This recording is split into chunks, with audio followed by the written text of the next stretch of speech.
ากษัตริย์ประสานราชรัฐทั่วทุกที่สร้างสรรค์ความสามัคคีผูกมิตรไมตรี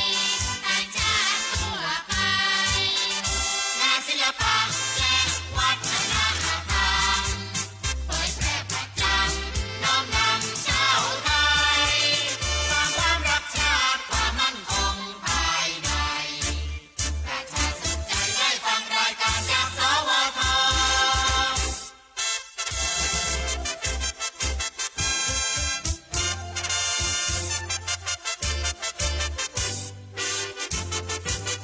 สถานีวิทยุกระจายเสียงแห่งประเทศไทย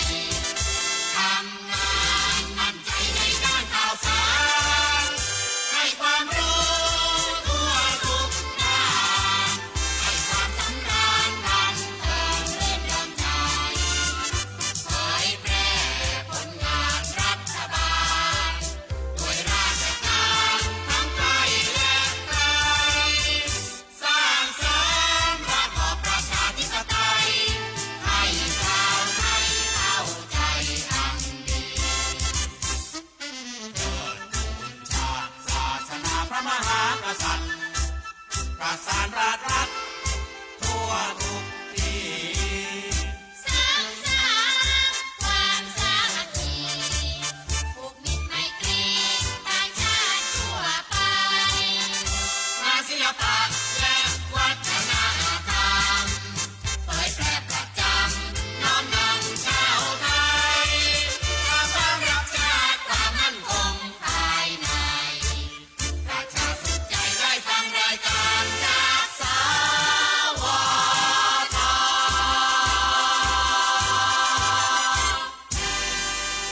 อรุณสวัสดิ์ค่ะท่านผู้ฟังที่นี่สถานีวิทยุกระจายเสียงแห่งประเทศไทยจังหวัดลำปางสถานีเพื่อบริการข้อมูลข่าวสารหน่วยงานภาครัฐและท้องถิ่นที่เชื่อถือได้ถูกต้องรวดเร็วพร้อมพัฒนาคุณภาพชีวิตประชาชนชาวลำปางให้ดีขึ้นอย่างยั่งยืนทำการส่งกระจายเสียงในระบบ FM ความถี่ 97 เมกะเฮิรตซ์จากอาคารห้องส่งเลขที่ 420 ถนนพหลโยธิน ตำบลหัวเวียง อำเภอเมือง จังหวัดลำปาง ตั้งแต่เวลา 5 นาฬิกาถึง 24 นาฬิกา เป็นประจำทุกวัน มีนางสาวเดือนอินตะเป็นผู้อำนวยการสถานี ช่างเทคนิคประกอบด้วย นายประสานทิมทอง นายแหลมเพชรนันตาแสง นายภูพิงพงศิริแสน และว่าที่ร้อยตรีอาทิตย์วรรณวารีสำหรับผู้ประกาศประกอบด้วย นางกาญจนาอินทานายบรรหารสุยะ นางอัชราพรปวงจันทร์และนางสาวชุติการเหล่าชัยค่ะวิทยุแห่งประเทศไทยให้ความรู้คู่ความสุข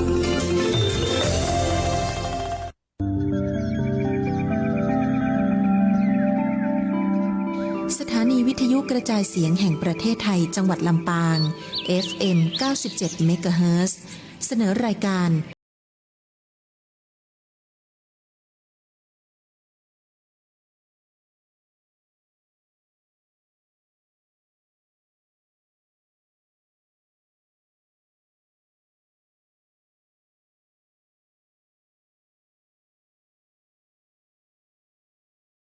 ปานาติปาตาเวรมณีอทินนาทานาเวรมณีกาเมมุสาสุราเม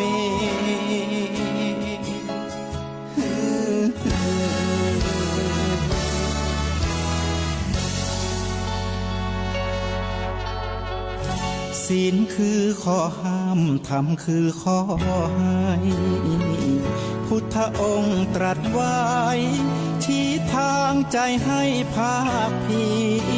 ยรเบญจศีลเบญจธรรมท่องจำสมัยเราเป็นนักเรียนธรรมะไม่เคยแปรเปลี่ยนแต่เรายังจำได้ไหม มาทวงคำมันหมู่บ้านสิงหาคือเป็นพันธาชาวพุทธทุกคนทั่วไทยสำนักพุทธขับเคลื่อนธรรมจุดเทียนสว่างที่กลางหัวใจสังคมจะร่มเย็นได้ศีลธรรมในใจต้องมีเบญจศีลว่ายังไงไหนลองท่องมา ข้อหนึ่งห้ามฆ่าสัตว์ข้อสองห้ามลักทรัพย์ข้อสามห้ามประพฤติผิดในกามข้อสี่ห้ามพูดเท็จข้อห้าห้ามดื่มสุรา แล้วเบนจะทำทั้งห้าว่าอย่างไร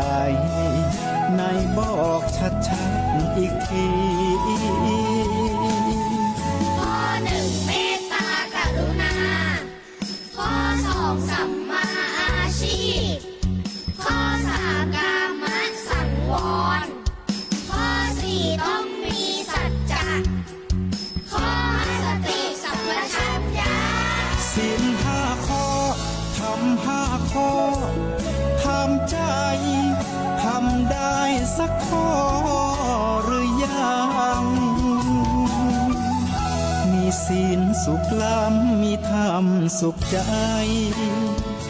วอนพี่น้องไทยช่วยกันใส่ใจจริงจังยุคสมัยสื่อออนไลน์ทั้งโทรโจมตีใจเราทุกทางมีศี อัน ล ใด มี ว่า ธรร ดี ม เกิดมีมาแล้วบ่แม่นดวงแก้วเป็นสายกวาดหิน โทโมหะโทสะวาจาติฉินนะของคนบนดินย่อมมีขึ้นได้บอกว่าแบบใดกิเลสต่ำไตหากมีขึ้นในตัวหมู่เฮานั้นบอกว่าคนใดสูงใหญ่ต่างจ้านวันณะเขตคันจนมีตัณหาจับใส่ลายป้ายสีปล่อยความโคตรมีขอบงำใจได้บ่ต่างเสือหมีสัตว์สีลุมไตน่ะเข็นฆ่ากันไปบ่ยั่งก้อนไผ่หู้ตัวบ่มัวหวันหั่งน่ะเมามัวผูกตั้งกับเวนต่อไปบ่แล้วแบกฮับตู้เข็นนะร้อยลุ่มบาเย็นอกขมบ่ไหมบ่แล้วบ่หายเอาใจไปใกล้นรกกองไฟเอาห้อนลำปิดตองไปนะดวงใจหยอดม่อนอกุศลคอนในสวงถ้าขืนละไหวเป็นไผในหลวงนะปิดให้กีดขวงบ่จบบ่สิ้นแผ่บ่มีหายจะกายดีดดินบันทอนชีวิตทุกขำเจ้า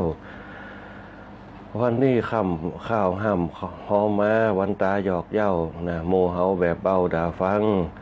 นะขอทรงกำลังใจนะคือตื่นสู้ตื่นหู้จูวันจุคืนแต่นายเฮย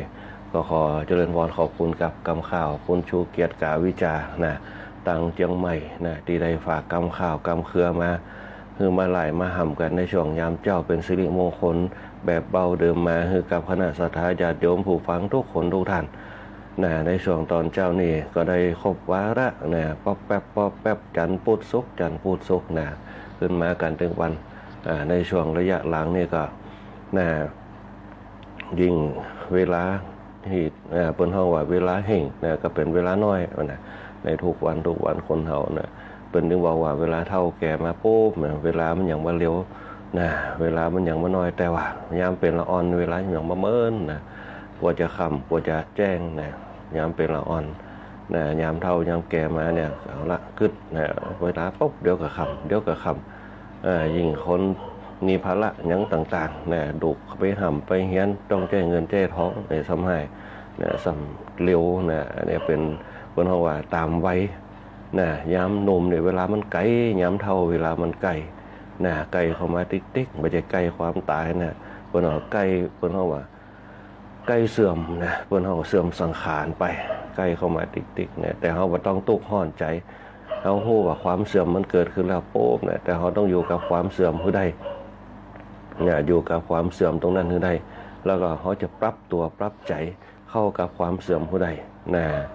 อันเนี่ยมันก็อย่างเงี้ยเขาเนี่ยปลงใจวางใจเบาใจปลงใจวางใจเบาใจโป๊บเนี่ยมันก็อย่างเงี้ยเขาเนี่ยอยู่กับชีวิตของเขาไปได้มันต้องเกิดว่าเท่ามาโป๊บเนี่ยจะเป็นปัญหานะอันนี้เป็นต้นนั่นเองก็ขณะศรัทธาญาติโยมทั้งหลายมันเป็นไปตามธรรมชาตินะมันเป็นไปตามกาลเวลามันเป็นตามเปิ้นเฮาว่าตามอายุนะเป็นไปตามอายุตามวัยของมันถ้าเฮาฮู้จักกาลเวลาถ้าเฮาจู้จักการนะฮู้จักเวลามันก็เนี่ยเฮาชีวิตของเฮาเนี่ยนะปลงได้เบาได้นะแล้วก็ปล่อยวางได้นั่นเองนะไปตามธรรมชาติอยู่กับธรรมชาติบ่ต้องไปเดือดเนื้อร้อนใจมันนะปัญหาเนี่ยมันมีทุกหย่อมยาความทุกข์มันมีอยู่ทุกเบื้องหน้าเฮา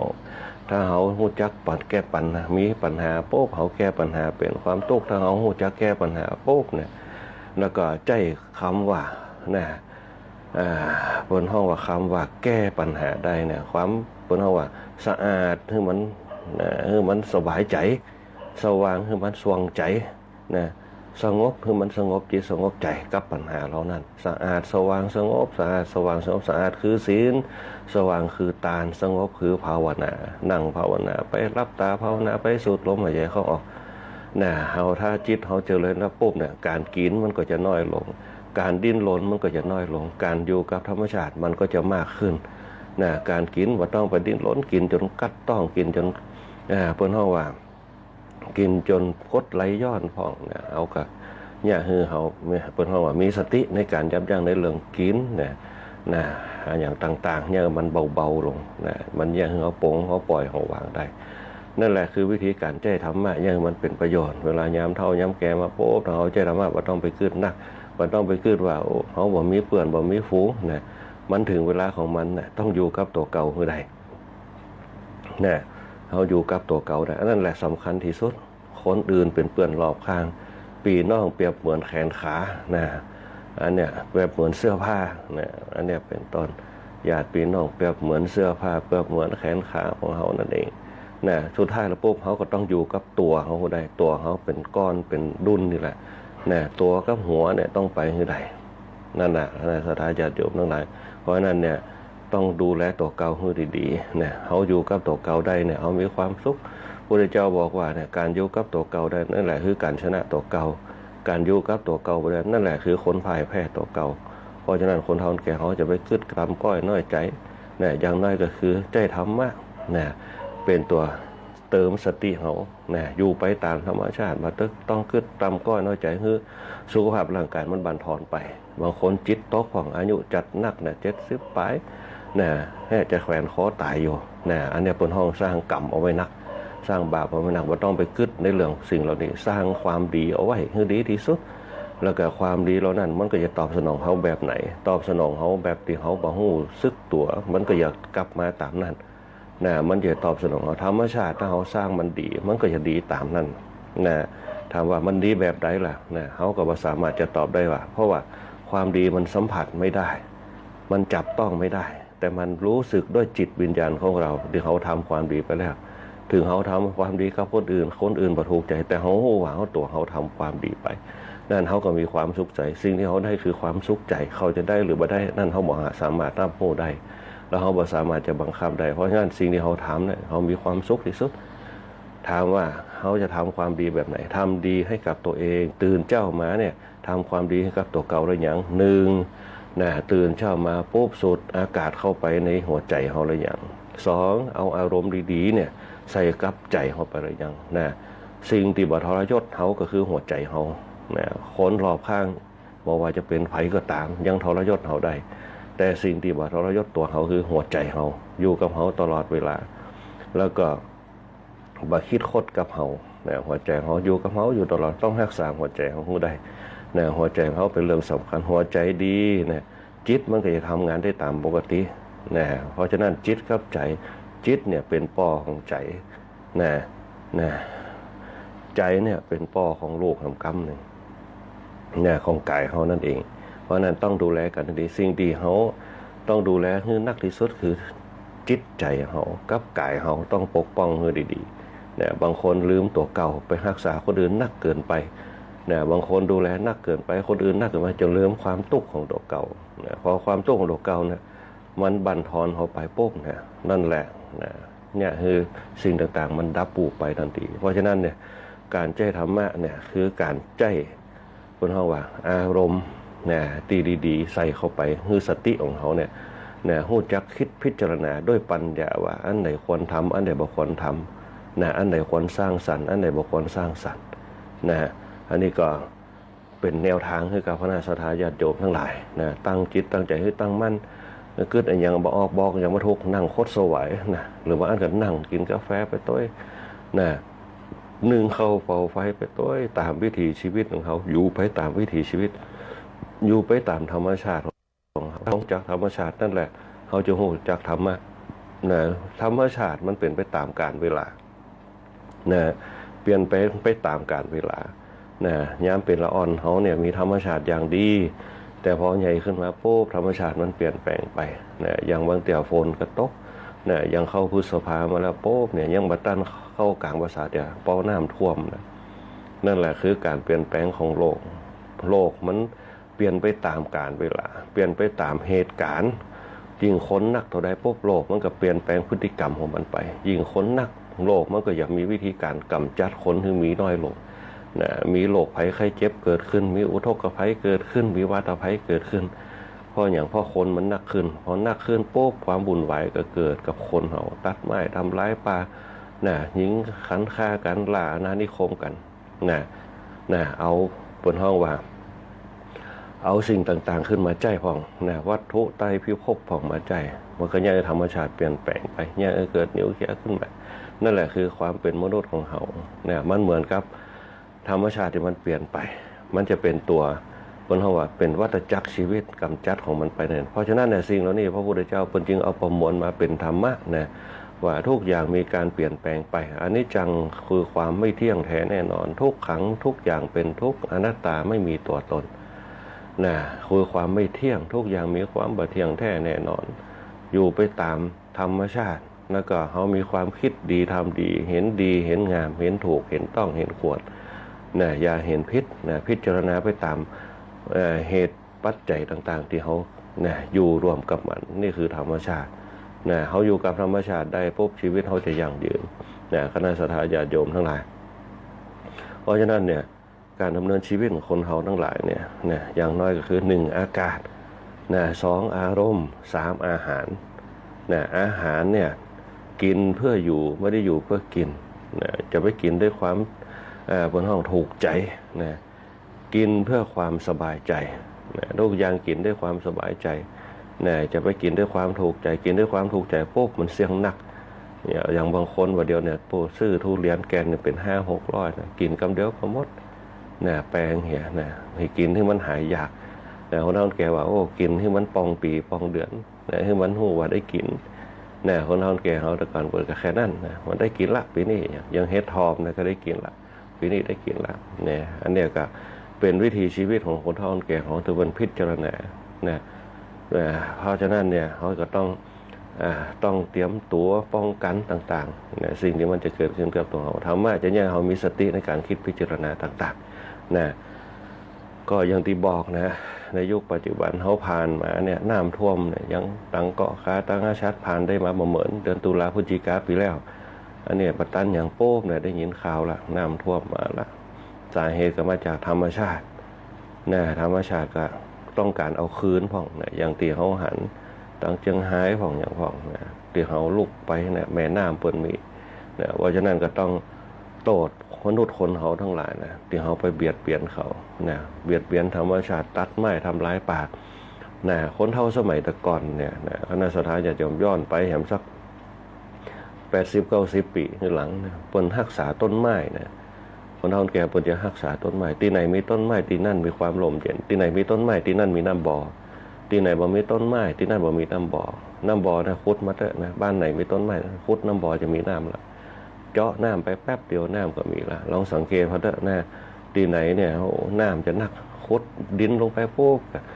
วักน้ำขึ้นมากินได้ตามโต้งตามน้าสมัยแต่ก่อนขุดดินขุดน้ำลงไปปุ๊บมาถึงเมตรนะมีน้ำใจละ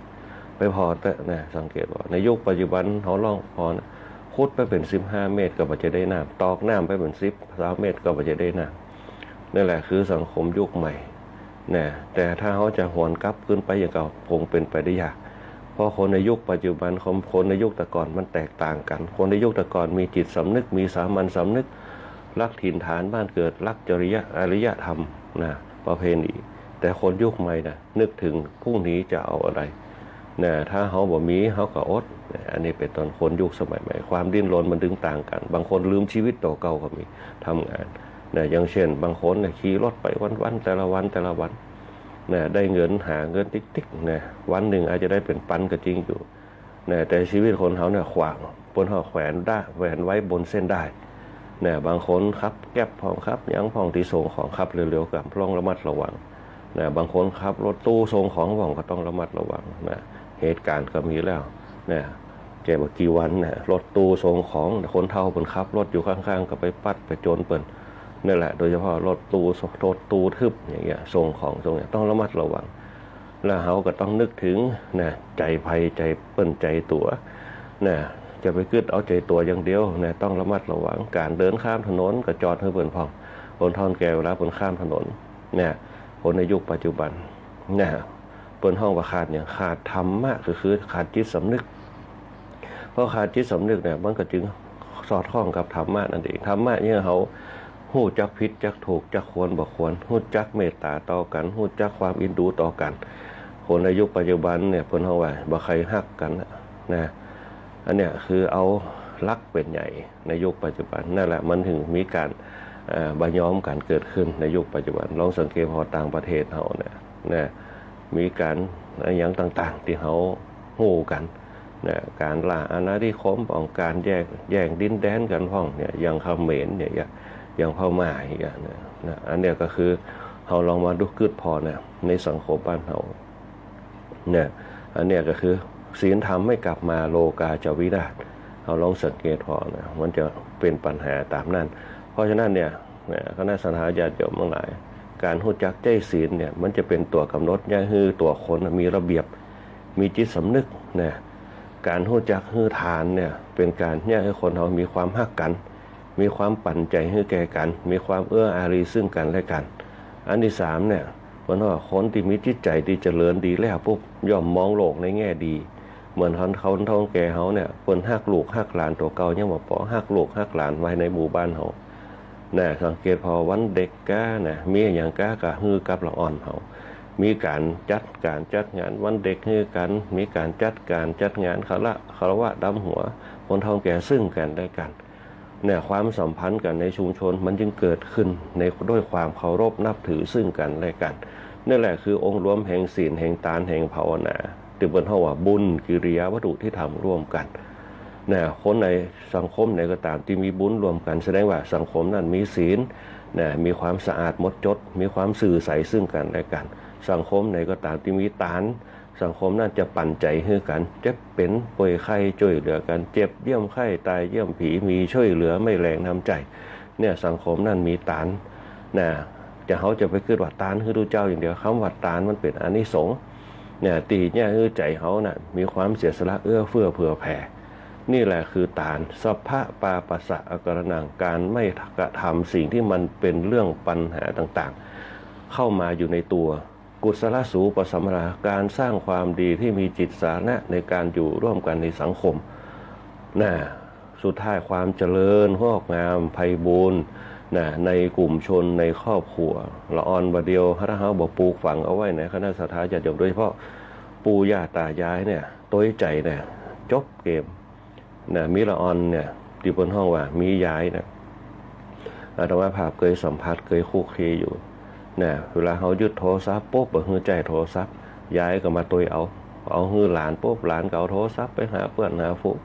บ่รับบ่นอนกันเนี่ยบางเตี่ยบางคนปดจุสุดเจ้าบ่รับบ่นอนเนี่ยอู้กับเปื่อนกับหยังละออนในยุคปัจจุบันบ่เคยรับกันในสมัยก่อน2 ทุ่มเพิ่นหื้อละออนรับล่ะพอมันรับปุ๊บเนี่ยจิตมันจะสงบละออนถ้ามันได้พักผ่อนจิตมันจะสงบมันจะมีสมาธิมันจะมีสติแต่ละออนในยุคปัจจุบันบ่รับบ่นอนปุ๊บเนี่ย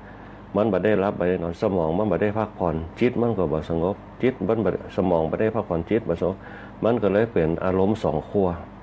อารมณ์งุดงิดเนาะตื่นเจ้ามาบ่หลับบ่นอนแถม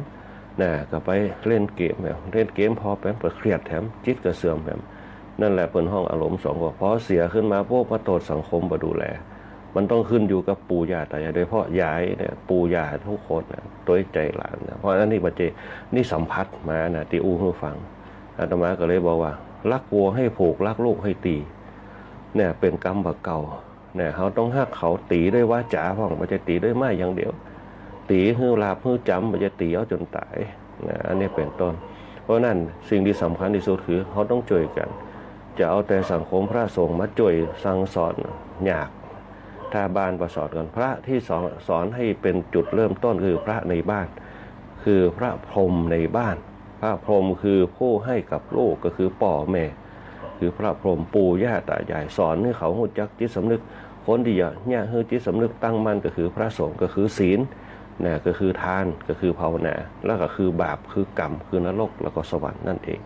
อันนี้แหละเป็นเรื่องสำคัญที่สุดในสังคมเขาจะโตดสังคมว่าโอ้สุขใจสมัยใหม่นั่นแหละมันก็แม่นอยู่มันเป็นตุ๊กตาที่อยู่เบื้องหน้าเขาเนี่ยยุคใหม่สมัยใหม่มันไปตามยุคต่างแต่ถ้าเขาไปตามยุคตามสมัยเขาบ่มีจิตใจที่จะต้องห้ามปรามตัวเก่ามันก็ยังเขาประมาทได้เหมือนกับรถเครื่องในยุคปัจจุบันเนี่ยอันนั้นสถาญาติโยมคงจะทราบกันดีเราเด็กเราอ่อนทั้งหลาย12 13 14ตายกันย้อนรถเครื่องกันเยอะแยะมากมายน่ะอันนี้คือประมาทนั่นเองเนี่ยประมาทปุ๊บก็เนี่ยคือไปก่อนวัยอันควรบางคนมีลูกมีหลานแล้วปุ๊บบ่ได้สืบแตนเหียนแบบด้วยสืบแตนสกุลสกรรมไปก่อนพ่อก่อนแม่นั่นแหละเขาจะต้องสอนเขาคือฮู้จักกึดเนี่ยคนบักเก่าปุ๊บเนี่ยถ้าบ่ได้ว่าเพิ่นจะบ่ฮื้อละอ่อนประมาทน่ะเพิ่นจะสอนไว้มันจึงอยู่โยงคงกระพันกันได้สืบสักวงตระกูลกันได้ยิ่งในยุคปัจจุบันคนบ่ใครมีลูกกันเนี่ยการสืบวงตระกูลมันก็จะขาดหายไปเพราะฉะนั้นเนี่ยเขาต้องประเพณีวัฒนธรรมมันเป็นจังได๋เขาก็ต้องไปตามนั้นเขาจะไปผิดหีดผิดประเพณีธรรมะตอนนั้นเนี่ยที่จะเนี่ยเขามีอารยธรรมเนี่ยสังเกตว่าอารยะก็คือเปิ้นเฮาว่าการสืบสารการสืบสายนะสัมพันธ์นะตามธรรมชาตินะอารยธรรมวัฒนธรรมนะคือความเจริญในด้านธรรมชาติธรรมะก็คือธรรมชาติวัฒนะคือความเจริญก้าวหน้าในธรรมชาติเนี่ยคือคนเขาจิตใจเจริญพัฒนากายเจริญวาจาเจริญขึ้นมานี่แหละคณะสัตยาติโยมทั้งหลายอาหารกายคือข้าวน้ำโภชนาอาหารใจก็คืออากาศอาหารจิตคืออารมณ์เพราะฉะนั้นบริหารกายอย่าให้วิปริตบริหารจิตอย่าให้วิปลาสแล้วเขาจะมีความยั่งยืนในตัวเขาในครอบครัวในสังคมที่อยู่ร่วมกันอย่างทำดีแล้วก็มีความสุขอยู่ดีก็มีความสุขมั่งมีสีสุขอยู่เย็นเป็นสุขแล้วก็สมบูรณ์ผลสุขตามมาคณะสัตยาติโยมทั้งหลายเดี๋ยวได้นี่เขาจะมาอู้กันลายมาเหมือนลายธรรมะอารมณ์บทวันนี้ก็จะมีกิจกรรมหลายๆอย่างบอกว่าจะเป็นการอบรมสมุนไพรที่วัดเกาะวารุกรามของคณะสงฆ์จังหวัดลำปางเขาตัวก็จะมีพระสงฆ์เขาไปอบรมเรื่องการใช้สมุนไพรต่างๆที่วัดเกาะวารุการามเอาทางคณะสงฆ์อำเภอเมืองจังหวัดลำปางเขารายการธรรมะยามเจ้าก็ขอเปิงพระบารมีคณะสงฆ์เขาตัวบอกว่าจะเป็นหลวงพ่อเจ้าหน้าจังหวัดหลวงพ่อรองจังหวัดหลวงพ่อเจ้าหน้าอำเภอเขาหลวงพ่อรองเจ้าหน้าอำเภอแล้วก็หลวงพ่อเจ้าหน้าตำบลหลวงพ่อพระสงฆ์โอ้เจ้าหลวงพ่อเจ้าวัดทุกรูปทุกตนขอปั๊มเปงบารมีธรรมมาคือกับคณะสัตยาจังหวัดญาติโยมทั้งหลาย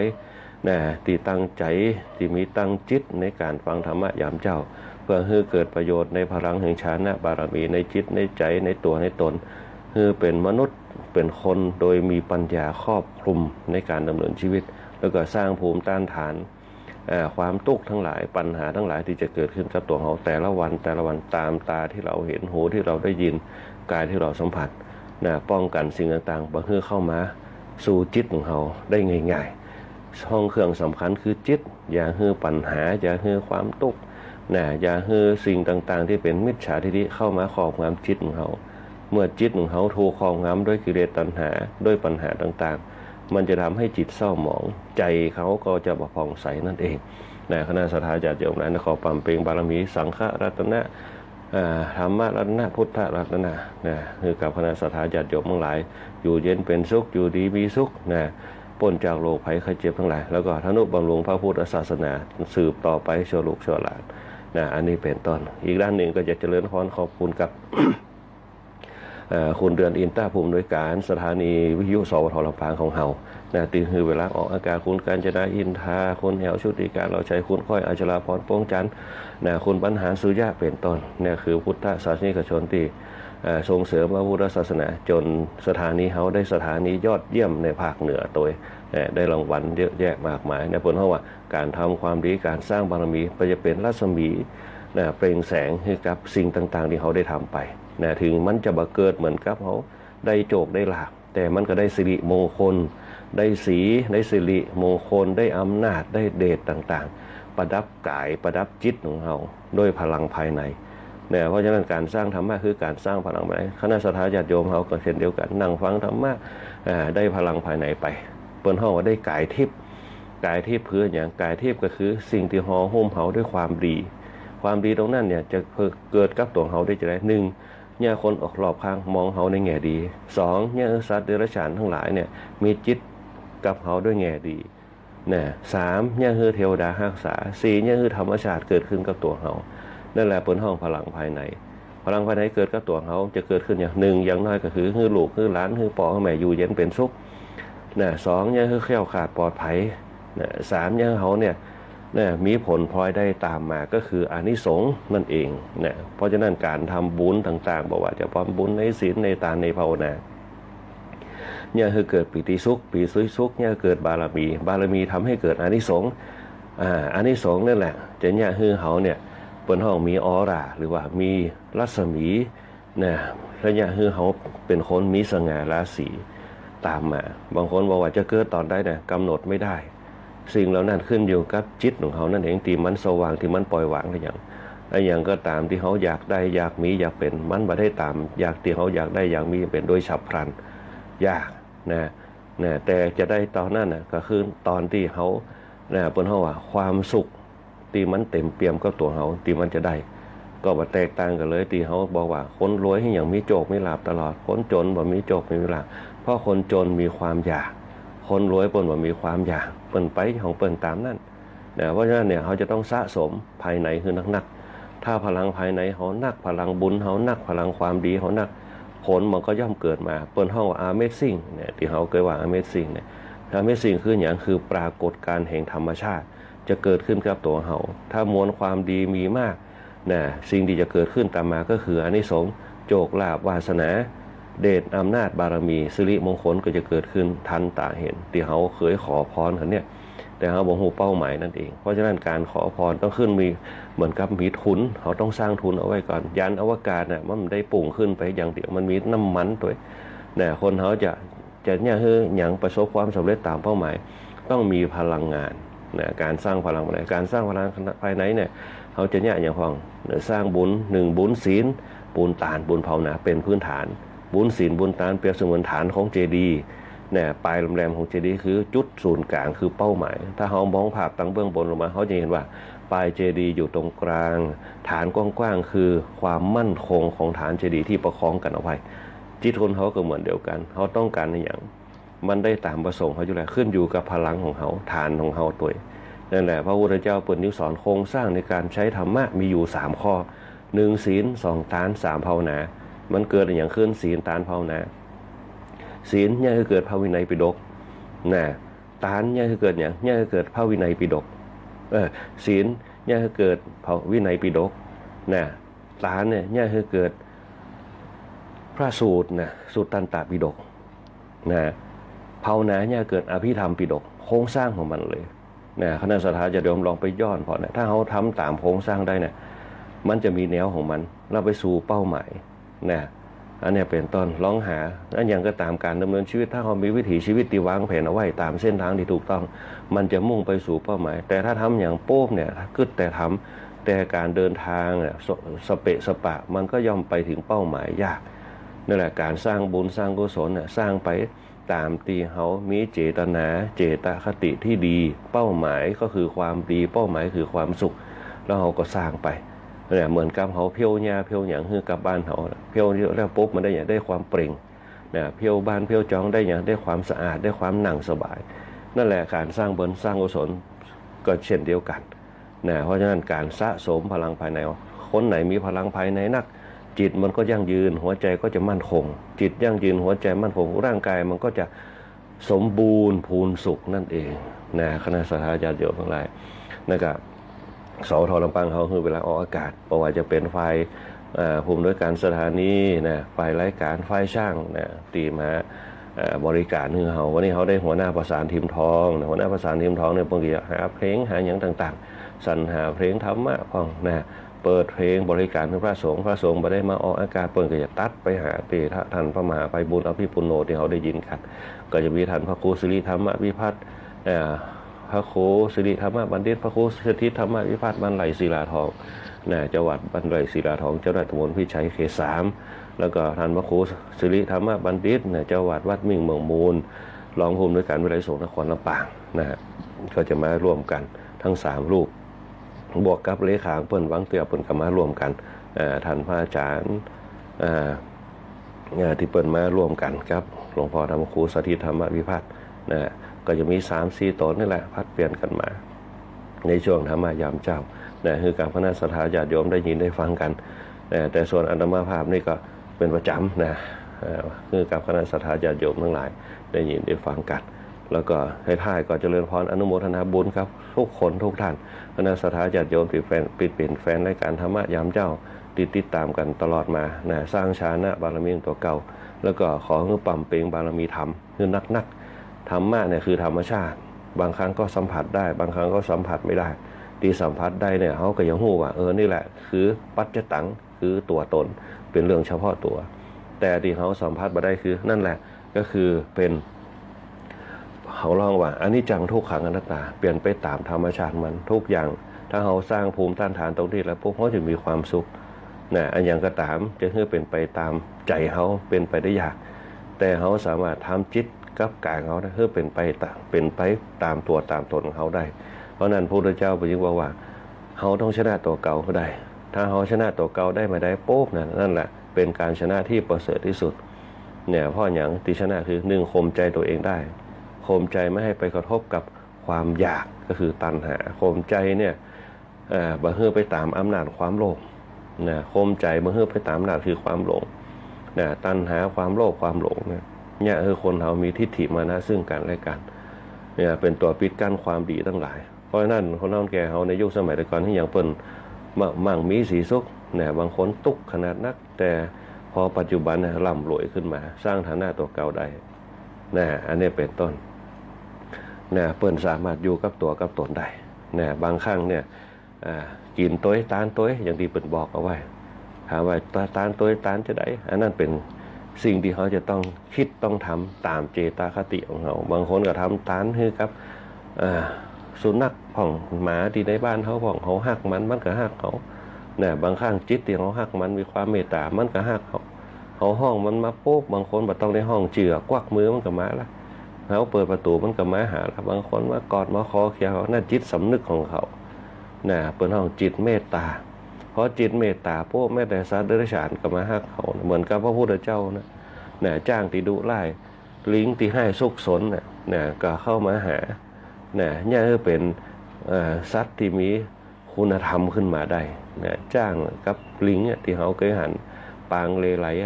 ปาลิไลยกะนะฮะนั่นเนี่ยก็คืออย่างหนึ่งสิ่งที่คนเขาว่าสิ่งที่มีจิตวิญญาณที่มีความรู้สึกนึกคิดต่างๆมันจะมีจิตวิญญาณดีในการตอบโต้กับเขาในเรื่องของการทำความดีกับเรื่องของทำบดีถ้าเขาทำบดีมันก็ไปอยู่ใกล้เขาอย่างเช่นเขาไปเคี่ยนมันขับโป๊กมันจะมาใกล้เขาละนั่นเนี่ยเป็นต้นเพราะนั่นเนี่ยคณะสัทธาญาติโยมทั้งหลายการสร้างพลังภายในของเขาการสร้างพลังภายนอกเนี่ยจึงเป็นปัจจัยสำคัญในการดำเนินชีวิตของเขาโดยเฉพาะการสร้างพลังภายในเพราะการสร้างพลังภายนอกในคณะสัทธาญาติโยมหู้อยู่แล้วแม่เจ้ามาอาจจะไปเดินผ่องสูดอากาศผ่องเดินออกกำลังในบ้านเขาผ่องเป็นต้นบางคนก็นั่งฟังธรรมะไปตัวเนี่ยการไปตัวปล่อยอารมณ์ไปขับธรรมชาติตรงนั้นกันเถื่อนอย่างเขามีความสุขแล้วก็เป็นการสร้างภูมิคุ้มกันเขาตัวว่าวันนี้เขาจะสร้างความดีให้กับจิตของเขาจะสร้างความดีให้กับใจเขาโดยการข่มใจ ไม่ให้หลงไปตามอำนาจแห่งโทสะไม่ให้หลงเป็นอำนาจแห่งโมหะนะยิ้มได้สบายทักนะในความเมตตามีความยินดีเนี่ยเอ็นดูซึ่งกันและปันใจให้กันคือความกรุณานะแล้วก็มีความปนเฮาว่าปล่อยวางกับจิตใจด้วยความเอ็นดูสงสารก็คือมุทิตาสุดท้ายแล้วพวกโอเบขาเนี่ยสัตว์โลกย่อมเป็นไปตามกรรมของเขาทุกคนทุกท่านมีกรรมของใครมาบางคนก็เล่ร่อนบางคนก็มีบ้านอยู่บางคนก็มีบ้านอยู่นั่นแหละปลงใจตรงนั้นแล้วก็แผ่เมตตาเขาสัพเพสัตตาเวลานั้นนั่นแหละคือการเข้าหาธรรมชาติแต่เกจิอาจารย์อริยบุคคลคนเฒ่าแก่เขาสมัยแต่ก่อนที่เปิ้นเคารพนับถือกันเพราะอย่างพ่อเปิ้นมีผมวิหารธรรม4ข้อตรงนี้แหละเมตตากรุณามุทิตาอุเบกขามีเมตตาใจมันก็เกิดความฮักมันก็แผ่ซ่านไปด้วยสายตาด้วยความรู้สึกความเอ็นดูสงสารกันการช่วยเหลือกันเจ็บเป็นเย็นอุ่นจะได้คือดูแลกันแม้แต่ครอบครัวของแม้แต่เจ้าบ้านช่วยเหลือกันเนี่ยเปิ้นเฮาว่ามีความเอ็นดูกรุณาซึ่งกันและกันเมตตากรุณาเนี่ยที่เขาเคยได้ยินแต่กันแต่ก่อนจะมีเพลงเนี่ยมีเพลงเมตตากรุณาเนี่ยเมตตาในยุคปัจจุบันเขาบอกค่อยเห็นเพลงธรรมะนะในเรื่องเมตตากรุณามุทิตาอุเบกขาแต่สมัยแต่ก่อนก็จะมีในยุคสมัยประเดียวเนี่ยคนเกิดในยุคสมัยประเดียวเนี่ยเพิ่นเฮาว่าโจกบดีนะบ่เหมือนคนยุคสมัยแต่ก่อนคนยุคสมัยแต่ก่อนน่ะดื่มด่ำธรรมชาติเนี่ยคือความยั่งยืนมันเกิดในสังคมของตัวจะมีดนตรีก็ได้หันจะมีคอนเสิร์ตก็ได้หันจะมีซ้อก็ได้หันจะมีมวยก็ได้หันที่บ้านเฮาจะมีลำวงก็ได้หันเปิ้นเฮาว่าการปล่อยสังขารเพื่อไปตามอารมณ์นันทนาการเนี่ยเฮารีแลกซ์ร่างกายปีไหนไม่เตียเพราะนั้นเนี่ยงานประเพณีต่างๆบ้านเฮาสมัยก่อนเปิ้นจะมีลำวงเปิ้นจะมีมวยเปิ้นจะมีซอยดาวกันเนี่ยเฮาเนี่ยปล่อยอารมณ์ไปตามงานนั่นแล้วก็บ่มีปัญหาในเรื่องการทะเลาะวิวาทกันคนสมัยก่อนเนี่ยถึงจะบ่มีความรู้สูงกินเหล้าเมายาปุ๊บเปิ้นก็มีสงบสติอารมณ์ได้แต่สมัยบัดเดียวปุ๊บบ่ได้นะอ่อนสมัยเดียวเมาเหล้าคำเดียวก็บุบตีกันฆ่ากันแต่งกันบ่คิดถึงความเสียหายบ่นึกถึงความเมตตาความฮักซึ่งกันและกันบ่ฮักบ่เอ็นดูซึ่งกันและกันนี่แหละสังคมหาดูยุคปัจจุบันมันเข้าใกล้เข้ามาในเรื่องโลกแตกคือแตกจากศีลธรรมต่างๆเพราะฉะนั้นเนี่ยเขาจะต้องปันใจซึ่งกันและกันอย่างน้อยก็คือหมู่เฮาทั้งหลายเนี่ยตีฟังธรรมะอยู่ก็ต้องเผยแผ่กันไปให้ลูกให้หลานอีกอย่างหนึ่งเขาจะต้องปากันด้วยภาคปฏิบัติบ่ว่าจะไปวัดรับศีลฟังธรรมเนี่ยอย่างช่วงเข้าพรรษาเนี่ยคือมีโอกาสปาหลานน้อยๆเนี่ย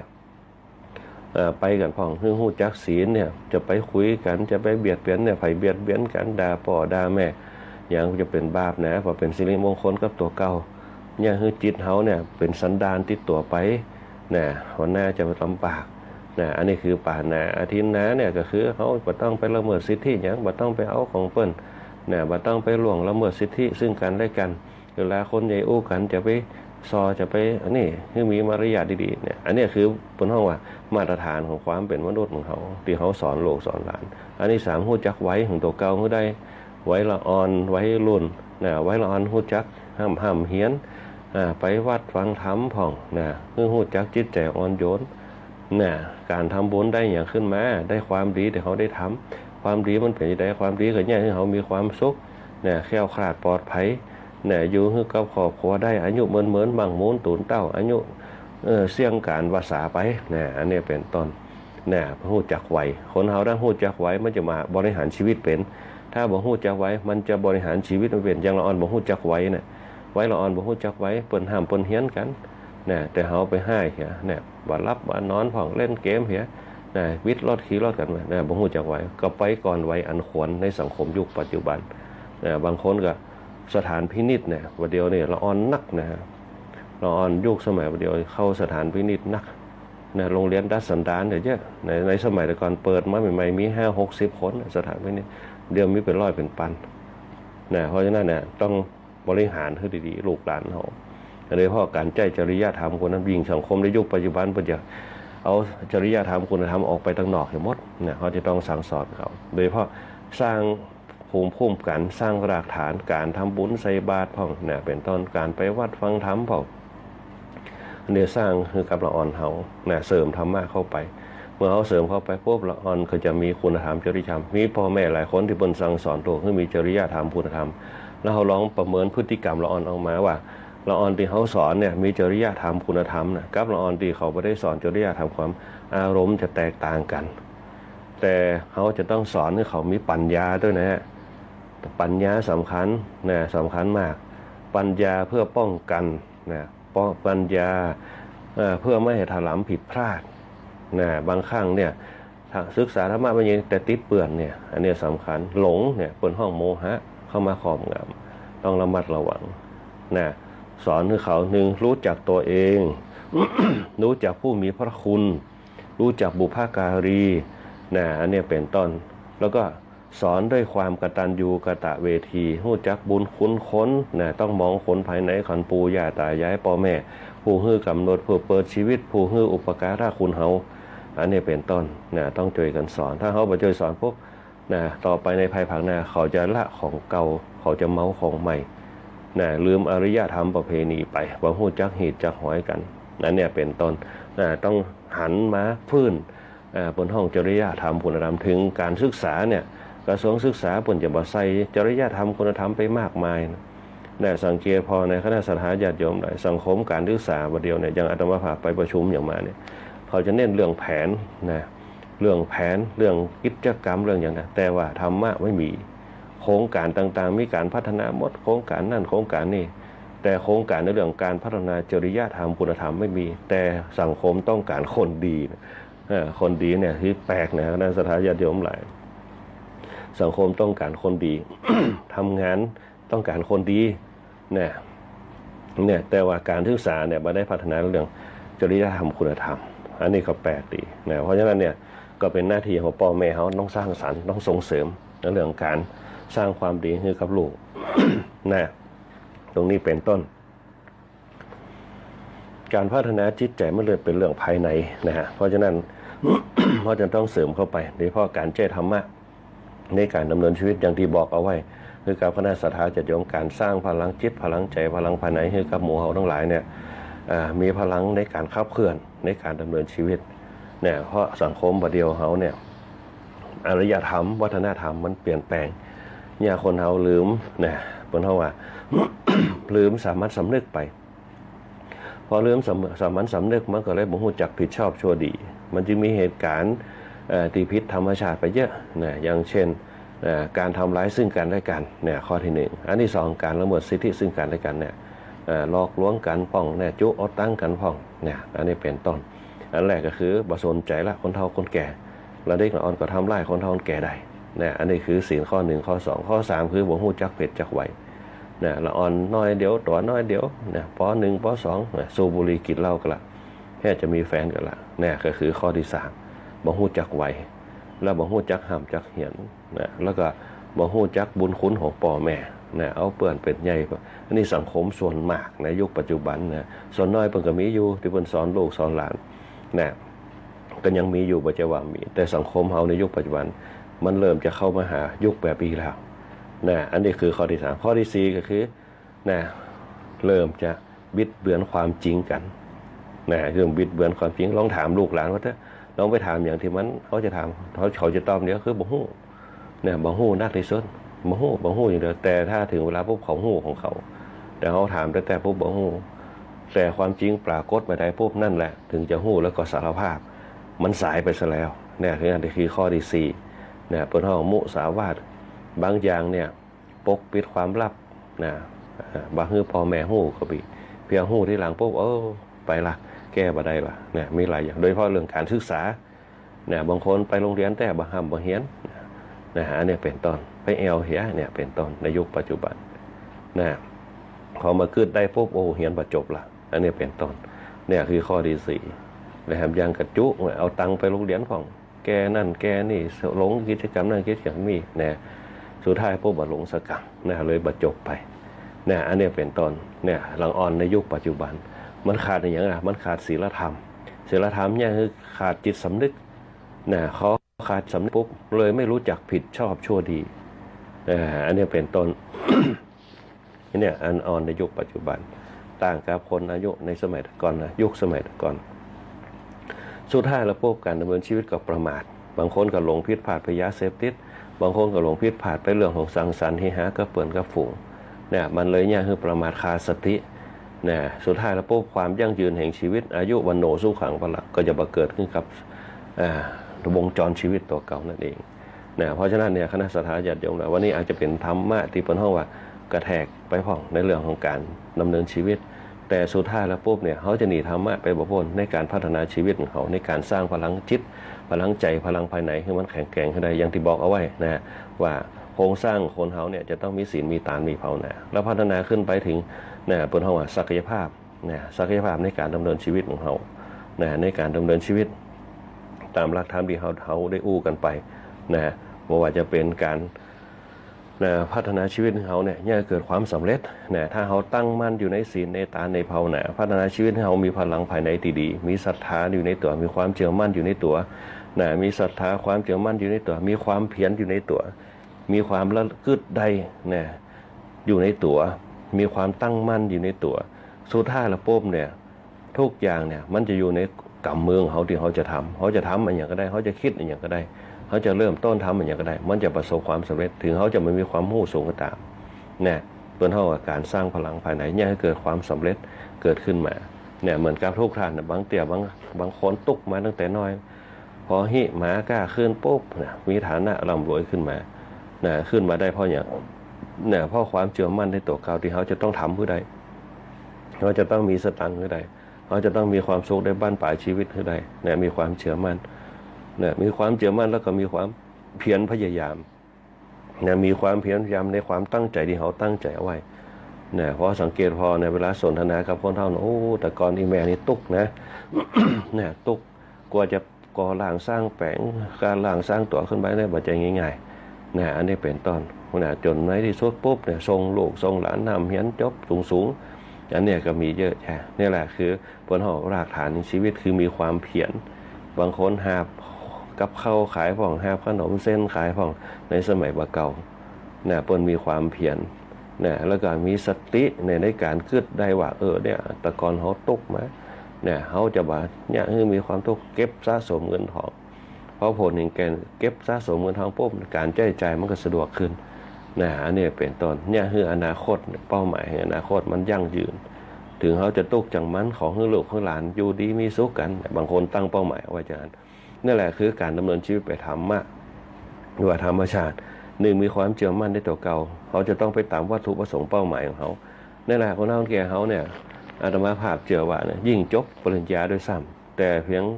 ว่าเปิ้นว่ามีโอกาสไปเรียนในห้องเรียนที่เป็นห้องว่าปริญญาชีวิตเนี่ยที่เขาอยู่กันมาบางคนเรื่องลูกเรื่องเต้าเนี่ยตัวเก่ายังบ่เรื่องหลานแถมนะจนประสบความสำเร็จอย่างตะว่าก็เอามาฝากคนหนึ่งคนเฒ่าแก่เอาหลานมาฝากนะเอาหลานมาฝากโป๊บเนี่ยมาเรียนกันมาเรียนม.3 ม.4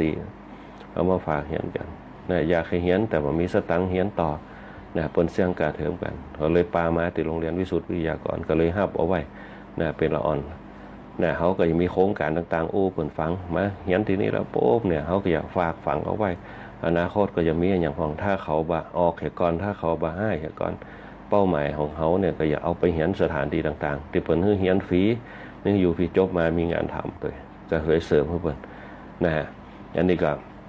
เอาลูกเอาหลานมาเรียนกันเนี่ยคนเฒ่าแก่เขาเนี่ยเปิ้นจะมองเห็นคุณค่าการดำเนินชีวิตของลูกของหลานเนี่ยเพราะมีความศรัทธาในตัวเก่ามีความเพียรตั้งมั่นมีสติลืดได้นะเป็นต้นสุดท้ายแล้วปุ๊บเนี่ยมีปัญญานะเอาลูกเอาหลานให้มีอนาคตเนี่ยอยากจะฮือหำฮือเหียนถึงบางครั้งในยุคปัจจุบันละอ่อนมันมองว่าเฮียนไปอย่างหยังเฮียนไปก็300เหมือนเดียวกัน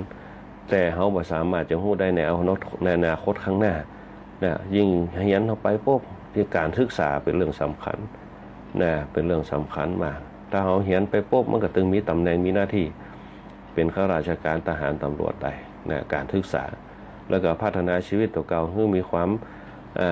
ก้าวหน้าตัวเนี่ยเรื่องการศึกษาเนี่ยมันจะมีประโยชน์แน่นอนคณะสัตยาญาติโยมทั้งหลายนะ นี่แหละคนเขาเปิดห้องว่ามีความเพียรมีความเชื่อมั่นเนี่ยให้เกิดความสำเร็จเนี่ยตามหลักของหลักธรรมก็มีเหมือนกัน เนี่ยพอเขามีพลังภายในพลังภายนอกทำการทำงานพวกความสำเร็จมันก็จะเกิดขึ้นอย่างที่พระพุทธเจ้าบอกว่าทุกอย่างมีเป้าหมายแต่เป้าหมายตรงนั้นเนี่ยมันย่อมอยู่บนพื้นฐานแห่งความสำเร็จต่างๆเนี่ยความสำเร็จต่างๆเกิดขึ้นมาจากอย่างเกิดมาขึ้นมาจากความเชื่อมั่นของเขาเกิดมาจากความเพียรที่เขาตั้งใจเกิดความเปิดเฮาว่าตั้งรักตั้งมั่นกึดได้ที่เขาจะทำมันอย่างแล้วก็มีความมั่นคงในการสิ่งที่เราตั้งใจตรงนั้นสุดท้ายก็พิจารณาไต่ตองสิ่งที่เขาได้ทำแล้วก็ความสำเร็จของเขานั่นแหละมันจึงเป็นเท่ากับสูตรแห่งความสำเร็จตามมาอย่างที่พระพุทธเจ้าเปิดบอกว่าคนเขาถ้ามีหลักการมันจะมีเป้าหมายหลักการในการพัฒนาชีวิตอย่างที่บอกเอาไว้เขามีความเชื่อมั่นมีพลังในการต่อสู้ความสำเร็จเกิดจากความพึงพอใจที่เราได้ทำลงไปบาเสียแห้งที่เขาให้ทำลงไปที่เขาว่ากันคือความพอใจอย่างก็ตามที่เขาได้ทำลงไปเขาทำด้วยความพึงพอใจเหมือนกับทุกท่านได้ทำอย่างตามที่ตัวเก่าได้ทำแล้วเกิดถึงสำเร็จสูงสุดแต่ของแนมได้ทำเขาเกิดด้วยความพอใจสิ่งที่เราต้องการที่เราใฝ่ใจในสิ่งนั้นๆจนเกิดความสำเร็จกับตัวเราสิ่งที่เกิดขึ้นกับตัวเราคือความอิ่มใจคือปิติที่เขาได้ทำลงไปเพื่อนเขาว่าความพึงพอใจชีวิตคนเขาอยู่ด้วยความพึงพอใจถ้าความพึงพอใจเขามีอยู่ปุ๊บเขาก็ดึงอยู่ได้สังเกตในเขาอยู่รวมกันเขาพึงพอใจต่อกันมีอย่างเขาก็เจือจานกันไปบอกว่าจะเป็นแห้งกายแห้งใจตรงนี้เป็นต้นอันที่สองคือมีความ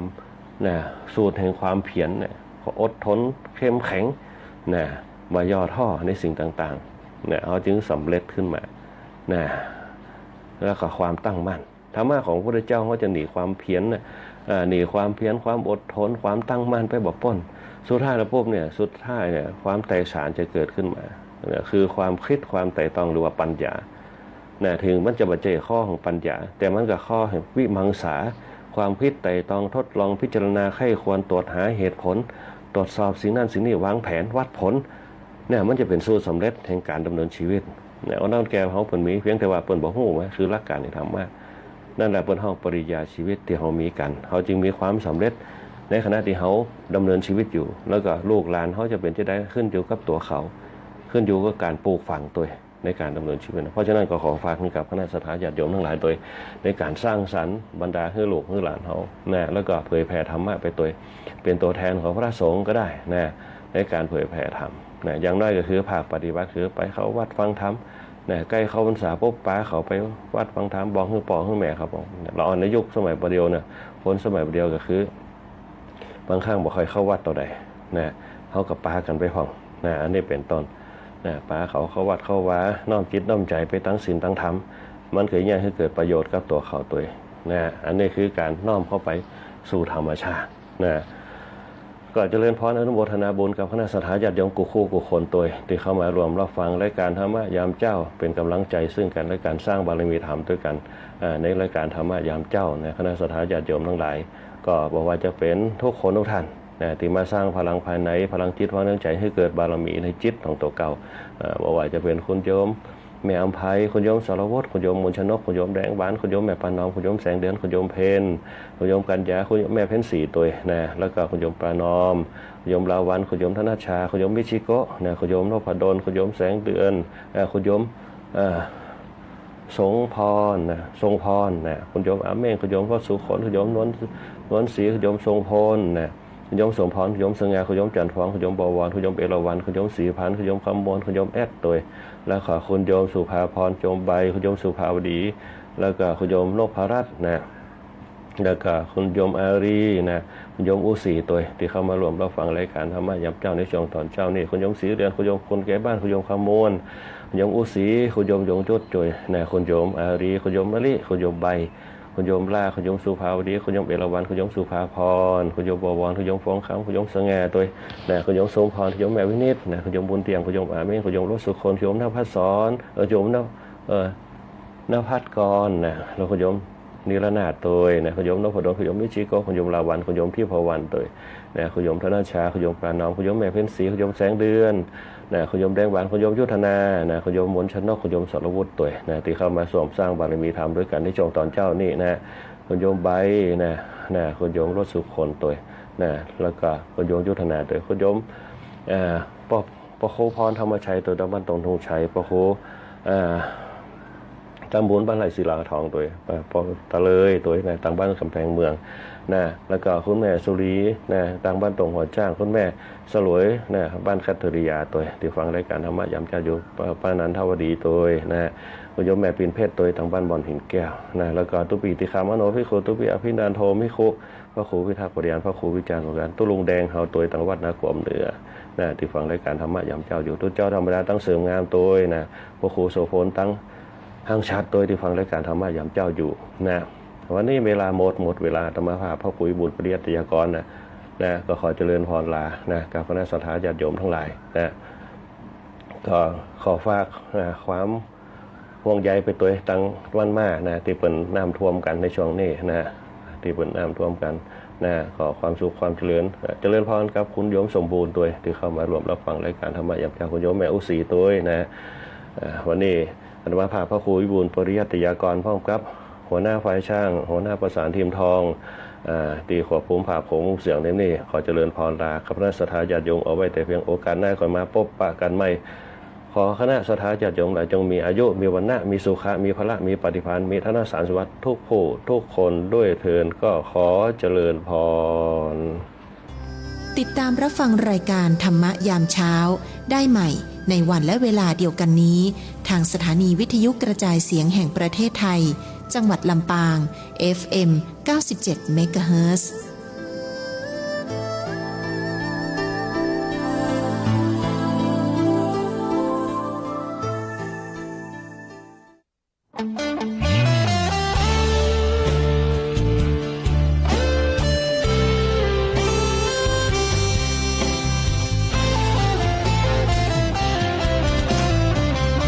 เจ้ามามือเปล่าจะเอาอะไรเมื่อตอนเจ้าไปเจ้าก็ไปมือเปล่าเช่นกันชื่อเสียงหยดลาบหากเอาไปไม่ได้สักอันแล้วใหญ่ยื้อแย่งแข่งขันก็ป่วยกันฆ่าฟันตัดรอนเงินทองตามส่งแค่โรงพยาบาลญาติมิตรวงวานลูกหลานส่งแค่เชิงตะกอนจะมีใครเล่าอยู่กับเรานอนเฝ้ากองฟอนวางดอกไม้จันทร์แล้วจรกลับไปนอนบ้านใครบ้านมันใหญ่ขับฟ้า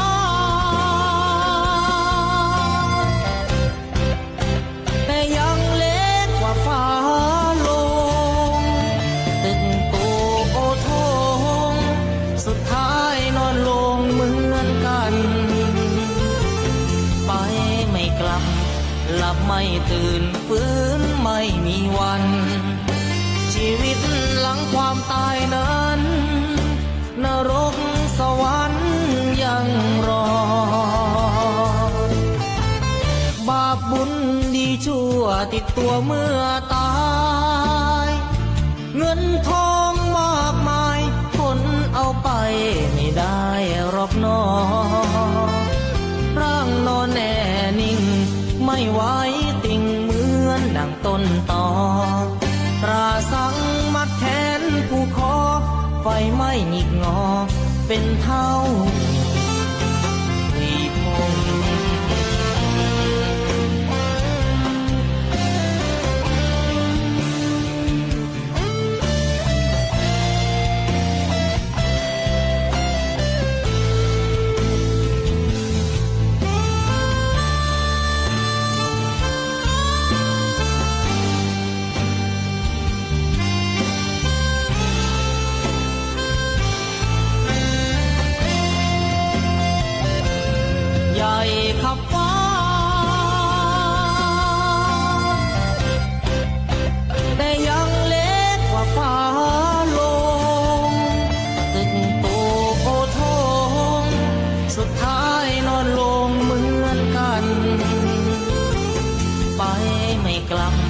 หลับไม่ตื่นฟื้นไม่มีวัน ชีวิตหลังความตายนั้น นรกสวรรค์ยังรอ บาปบุญดีชั่ว สถานีวิทยุกระจายเสียงแห่งประเทศไทยและ